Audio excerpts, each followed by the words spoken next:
O senador Marcos Rogério manifestou-se em vídeo divulgado pelas redes sociais sobre o anúncio de que o presidente Jair Bolsonaro vai pedir o impeachment dos ministros Alexandre de Moraes e Luiz Roberto Barroso do Supremo Tribunal Federal. O senador afirmou que não acredita que ministros possam se opor à instauração regular de procedimentos legais. Marcos Rogério apontou: todos somos iguais perante a lei, havendo legalidade e estando presentes os requisitos autorizadores aos processos de impeachment, a regra é a mesma. Se eventual ruptura institucional ocorrer pela prática de atos que a Constituição e a lei exigem que sejam praticados, é porque essa ruptura já ocorreu. Já vivemos em uma ruptura no Brasil há muito tempo, especialmente pela invasão de competências comumente protagonizada pelo Supremo Tribunal Federal. O senador acrescentou: todos queremos a normalidade da República em todos os âmbitos, mas a democracia está acima de tudo. Não se pode ferir o Estado democrático de direito sob o argumento de se evitar ruptura institucional, muito menos quando isso representar, na verdade, proteção a esse ou aquele indivíduo, membro desse ou daquele poder. O senador Marcos Rogério lembrou: tivemos recentemente a prisão de um deputado federal no bojo de um inquérito instaurado pelo próprio STF. Essa é uma escalada muito perigosa. Agora, no caso de Roberto Jefferson, a ordem de prisão partiu de alguém que figura como o próprio ofendido. Se realmente estamos preocupados com a manutenção da estabilidade democrática, precisamos olhar para as ruas, ouvir a voz da sociedade que há muito tempo reclama das instituições brasileiras. As instituições pertencem ao povo. Se elas não agradam ao seu dono, para que mais servem? O senador lembrou ainda que a história traz um alerta. Não podemos permitir que as instituições se degenerem. Precisamos cuidar delas para que permaneçam firmes. Se isso importar punir seus membros, que o façamos. O que o presidente Bolsonaro anuncia que fará está perfeitamente dentro do que prevê a Constituição Federal. Estou certo de que Rodrigo Pacheco tomará todas as medidas cabíveis olhando para a Constituição. Se os pedidos de impeachment preenchem os requisitos, devem receber o devido processamento. O senador Marcos Rogério explicou que se posicionou contrariamente à CPI da Lava Toga por questões jurídicas e apontou a diferença com os pedidos de impeachment de ministros.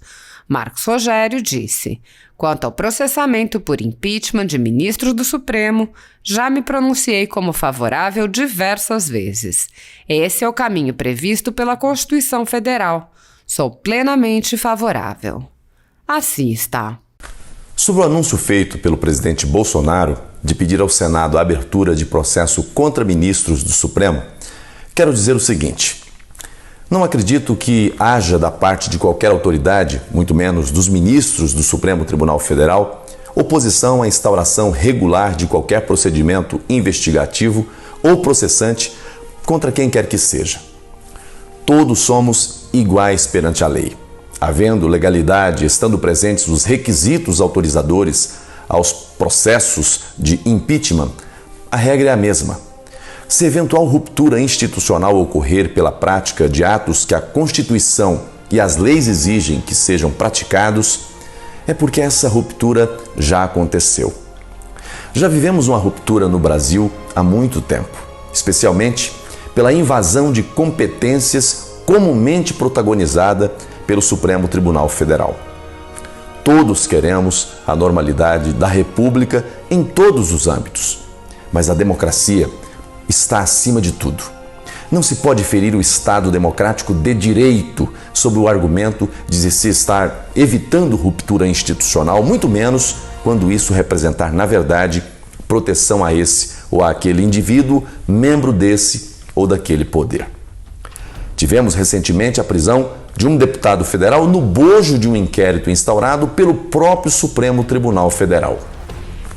Essa é uma escalada muito perigosa. Agora, no caso do ex-deputado Roberto Jefferson, a ordem de prisão partiu de alguém que figura como o próprio ofendido. Para além dessas questões que estão no âmbito das instituições, se realmente estamos preocupados com a manutenção da estabilidade democrática, precisamos olhar para as ruas. Ter a sensibilidade de ouvir a voz da sociedade que há muito tempo reclama e muito das instituições brasileiras. As instituições pertencem ao povo e, se elas não agradam ao seu dono, para o que mais servem? Esse é um alerta que a história nos dá há muito tempo. Não podemos permitir que as instituições se degenerem. Precisamos cuidar delas para que continuem firmes. Se isso importar em punir seus membros, que o façamos. Isso já ocorre há tanto tempo no Legislativo, por que não pode ocorrer em relação ao Judiciário? Há direito a uma proteção superior? O que o presidente Bolsonaro anuncia que fará está perfeitamente dentro do que prevê a Constituição Federal. Estou certo de que o presidente Rodrigo Pacheco adotará todas as medidas cabíveis, olhando para a Constituição, para as leis e para o regimento do Senado. Se os pedidos de impeachment preenchem os requisitos, devem receber o devido processamento. Quando me posicionei contra a CPI da Lava Toga, não fui bem compreendido. O fiz porque tinha e tenho convicção de que não cabe CPI em relação a atos jurisdicionais e ao próprio Poder Judiciário. Da mesma forma, tenho repelido as insinuações de transformar o presidente Bolsonaro como investigado pela CPI da pandemia. Isso seria violar a independência dos poderes, a separação dos poderes, assim como seria no caso da Lava Toga. O problema é que naquele momento, alguns senadores, por desconhecimento ou populismo, insistiram em um caminho que não era factível. Quanto ao processamento por impeachment dos ministros do Supremo, já me pronunciei favorável diversas vezes. Este é o caminho que está previsto na Constituição Federal. Sou plenamente favorável. A eleição do presidente Bolsonaro em 2018 foi um abalo contundente nas estruturas dominantes do Brasil. Estruturas que consideravam ter a previsibilidade e o controle dos rumos do poder. Um fenômeno eleitoral fez ruir o castelo de muita gente. A falsa sensação de segurança foi totalmente desfeita.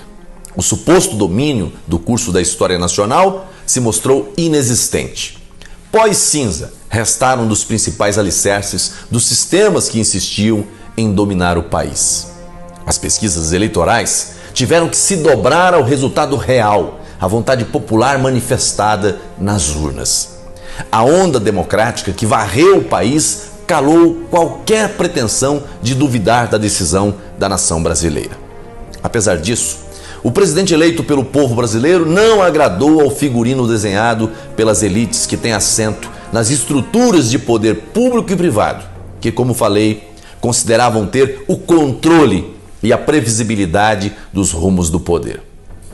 Nisso reside um movimento absolutamente antidemocrático, que é a rejeição da vontade popular. A população brasileira não elegeu um presidente ao gosto das elites dominantes, estejam elas nas instituições públicas ou privadas, na academia ou na imprensa. O povo brasileiro escolheu um presidente diferente do que o modelo esperado pelo establishment. Usar as estruturas de poder para enfraquecer seu governo é rejeitar sistematicamente sua eleição e atentar contra a democracia que tanto se diz defender. Em um mundo ideal, talvez fosse o caso de o presidente evitar certas condutas pessoais que fogem ao politicamente correto. Mas como fazer isso diante de instituições que, ainda que de forma sutil e com ar de técnica e sofisticação, lançam agressões e perpetuam ações absolutamente fora dos limites de suas competências? Que alternativa tem o presidente senão continuar sendo expressão da voz popular, que não está satisfeita, por exemplo, com os posicionamentos políticos de membros da Corte Maior de nosso país? As ruas estão dizendo isso repetidas vezes. O Supremo Tribunal Federal deixa de agir dentro dos contornos da Constituição Federal quando patrocina causas políticas, fala fora dos autos, palpita, imiscui e age na prática de atos típicos e privativos do Legislativo e do Executivo. A militância política em torno de uma pauta legislativa, como é o caso do voto auditável, é um exemplo. Outro exemplo, esse de verdadeira arbitrariedade, é a abertura de inquérito por sua iniciativa única e exclusiva, sob sua direção e sem controle de objeto ou de prazo. Um inquérito natimorto, como disse o ministro Marco Aurélio, mas que continua vivo e produzindo filhotes igualmente grotescos e bizarros.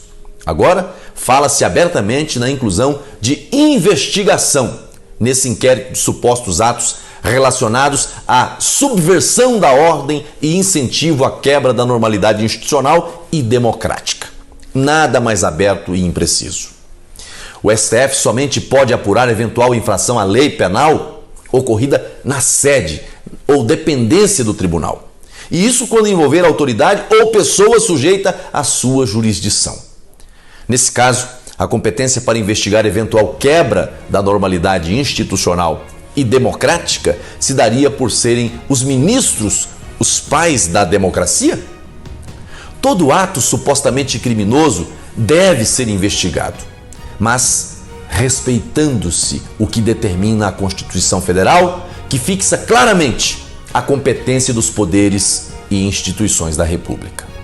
Há muito tempo, a Corte Maior do país, que deveria ser a guardiã da Constituição, age a despeito dela e encontra ressonância em setores que nutrem o sentimento de insatisfação subjetiva com o atual presidente. Como exigir do presidente mais comedimento e não o defender diante desse desequilíbrio institucional que não foi por ele criado? O Supremo não é antidemocrático quando legisla ou caça competências do Executivo, agindo por motivação política ou ideológica? Não é antidemocrático quando abre e conduz inquéritos sobre atos indeterminados, absolutamente distantes da expressa e específica previsão do seu regimento? Nosso profundo respeito pelo Supremo Tribunal Federal não resiste a quaisquer de suas práticas inconstitucionais e abusivas, porque, como autoridades e cidadãos, todos devemos obediência à Constituição Federal. Quanto ao presidente da República, embora profira expressões que alguém queira considerar que extravasem os limites das 4 linhas da Constituição, como ele mesmo menciona, não pode ser acusado de um ato sequer que tenha a pecha de antidemocrático. Assim, se as elites insatisfeitas com o governo Bolsonaro querem ter autoridade moral para criticar o presidente, que se manifestem também contra toda e qualquer postura que atente contra a nossa Carta Maior, não ignorando o que lhes interessa ignorar e dando ênfase ao que lhes interessa maximizar. Isso não passa de jogo de poder. As instituições não podem servir aos que querem se valer do poder para manter intactos seu orgulho e empáfia. Todos, sem exceção, precisamos agir como servos da República e não como senhores oligarcas. Enquanto os membros desse ou daquele poder insistirem em impor suas próprias vontades, não se poderá alcançar de forma plena a harmonia e independência tão vital para uma nação forte e vigorosa. Torço e trabalho para que os 3 poderes funcionem de forma plena, independente e harmônica, sem que um busque se sobrepujar sobre os demais. Estou certo de que é isso que o povo brasileiro espera, precisa e merece. Deus abençoe. Recebi com surpresa e preocupação a notícia da prisão do ex-deputado federal Roberto Jefferson, presidente nacional do PTB. Roberto Jefferson tem se notabilizado no Brasil nos últimos tempos como uma voz firme na defesa do conservadorismo e na defesa de seus valores. Algumas vezes essa defesa conflita com posturas de pessoas e instituições e certamente que isso obviamente desagrada, mas é preciso que seja feita porque vivemos tempos difíceis em nosso país. Não conheço dos autos do inquérito no qual foi decretada a prisão e também não examinei o pedido em si com seus fundamentos e eventuais documentos que o instruiu. Por isso não quero fazer aqui nenhum juízo de valor definitivo sobre este caso, mas não poderia deixar de manifestar minha preocupação diante de posturas anteriores do Supremo Tribunal Federal, especialmente no inquérito das fake news, do qual eu tenho sido bastante crítico, porque não vejo cabimento algum para sua existência, pelas suas razões que já expus em outras ocasiões. Nesse caso específico, me parece que a PGR, a Procuradoria-Geral da República, não teria sequer se manifestado, o que é ainda mais preocupante. Sobre o ex-deputado Roberto Jefferson, que tenho acompanhado dele pela imprensa nos últimos meses, fica, ao meu ver, no campo da liberdade de opinião, liberdade de expressão, seja ela política, ideológica ou filosófica. Daí a dar uma interpretação jurídica ao artigo 142 da Constituição Federal, por exemplo, obviamente que não é crime. Vamos criminalizar a opinião de que as Forças Armadas são um poder moderador? Expressar insatisfação com os poderes e instituições da República também não é crime, né? Por exemplo, manifestar-se em desfavor do presidente da República ou contra um parlamentar da Câmara ou do Senado Federal, tá tudo certo? Isso pode. Bom, se queremos discutir os limites da liberdade de expressão, que o façamos, obviamente, desapegados de paixões e de preferências. Preciso, portanto, se analisar com o devido cuidado e rigor se o que está sendo considerado possíveis crimes pelo líder partidário Roberto Jefferson está ou não apenas no campo do seu direito de livre manifestação do pensamento, que é uma garantia constitucional que todos devemos prezar, inclusive o próprio Supremo Tribunal Federal. Precisamos, com todas as forças, preservar as liberdades e as garantias fundamentais, sem as quais não existe um Estado democrático de direito.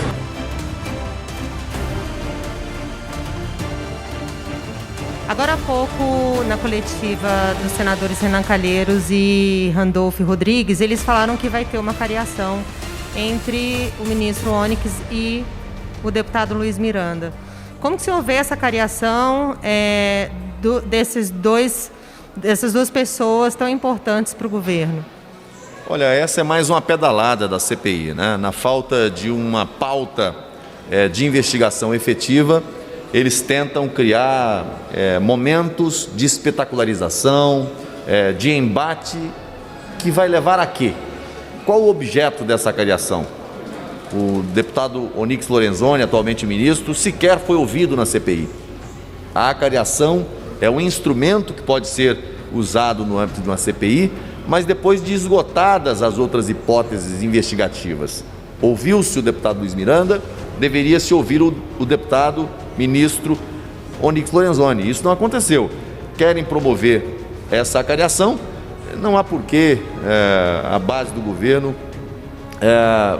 fugir do embate, mas lamentar que esse expediente esteja sendo usado para desviar o foco da CPI, que é de investigar sem seletividade, sem escolher aqui a seara política como palco de antecipação do processo eleitoral. O que está em jogo na CPI hoje não é a investigação dos fatos, não é a busca das evidências, não é saber se houve crime, se não houve crime, porque crime, me parece, ter havido em muitos estados e municípios. Operações da Polícia Federal, ações da Controladoria-Geral da República, Ministério Público Federal, Polícia Civil. Temos muitos documentos aqui que revelam esquemas que foram montados para desviar recursos da Covid dos estados e municípios. Mas isso a CPI não quer investigar. Então ficam rodando em círculo, tentando criar um desgaste político para o governo federal e para o presidente da República. Lamentável. Não acho que essa cariação vá trazer qualquer tipo de acréscimo àquilo que nós já sabemos. É apenas uma luta permanente da oposição para tentar criar desgaste para o governo. Investigar corrupção de verdade, isso eles não querem. Não querem investigar o consórcio Nordeste, não querem investigar o que aconteceu nos estados de Santa Catarina, do Pará, no Amazonas com profundidade.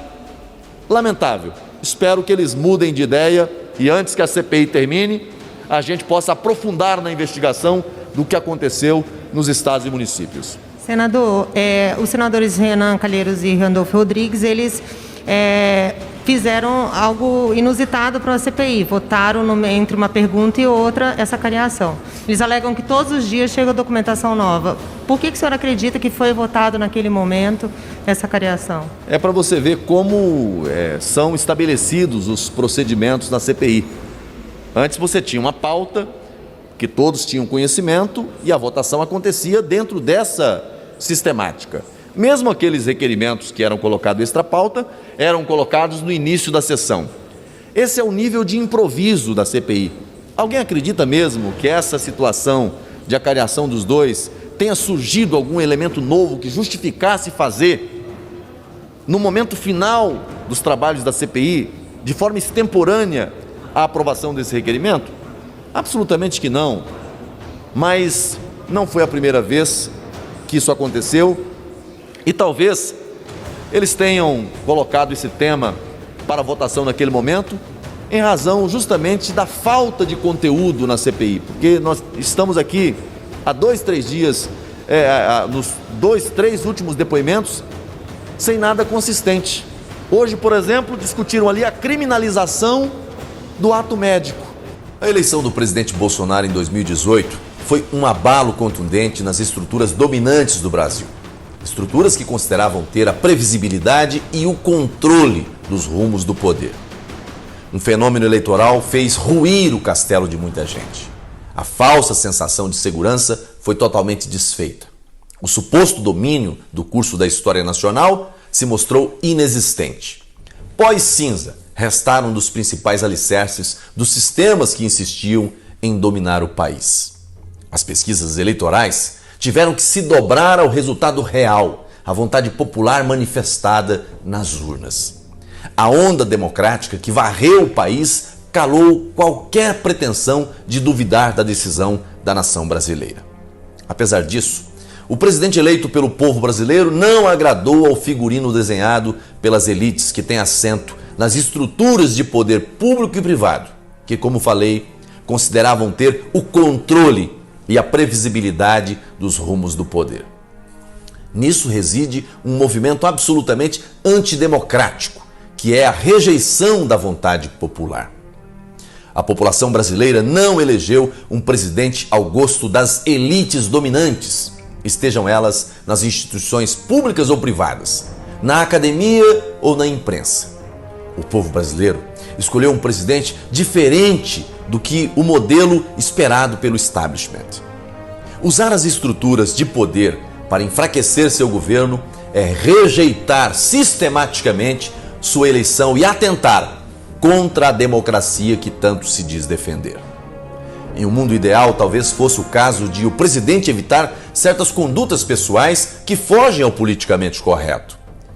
Mas como fazer isso diante de instituições que, ainda que de forma sutil e com ar de técnica e sofisticação, lançam agressões e perpetuam ações absolutamente fora dos limites de suas competências?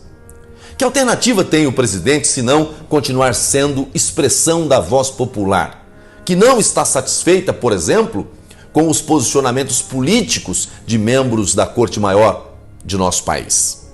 As ruas estão dizendo isso repetidas vezes. O Supremo Tribunal Federal deixa de agir dentro dos contornos da Constituição Federal quando patrocina causas políticas, fala fora dos autos, palpita, imiscui e age na prática de atos típicos e privativos do Legislativo e do Executivo.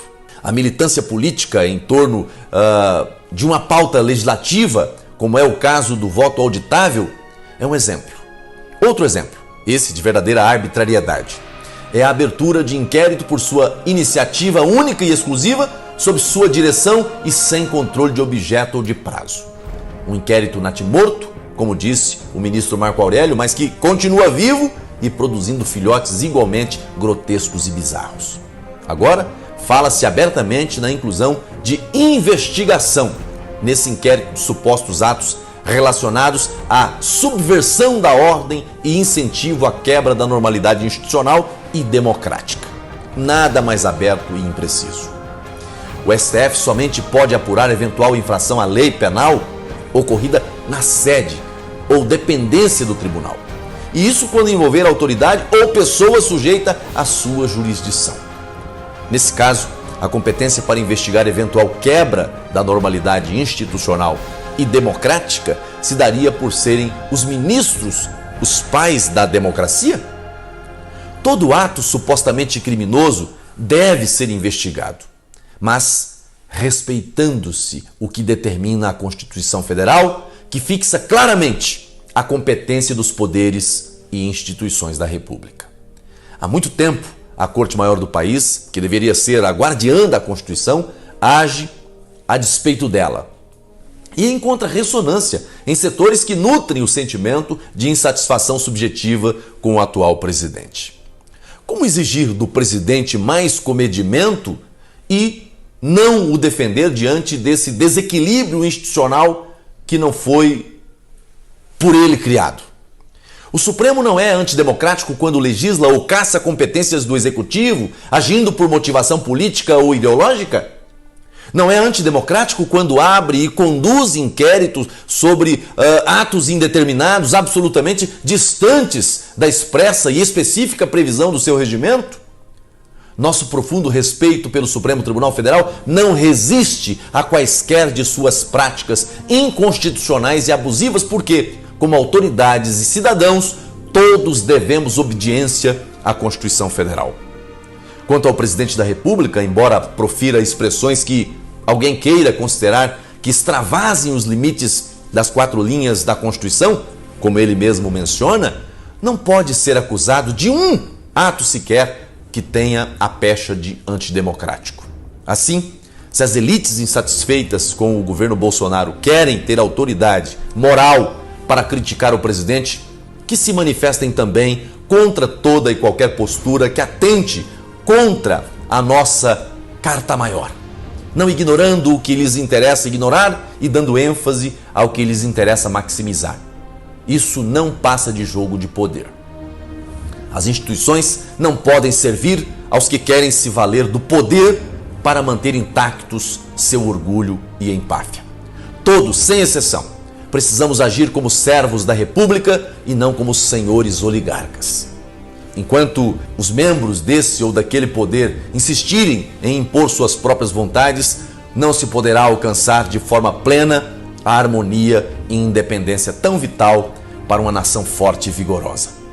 Torço e trabalho para que os 3 poderes funcionem de forma plena, independente e harmônica, sem que um busque se sobrepujar sobre os demais. Estou certo de que é isso que o povo brasileiro espera, precisa e merece. Deus abençoe você. Deus abençoe o Brasil.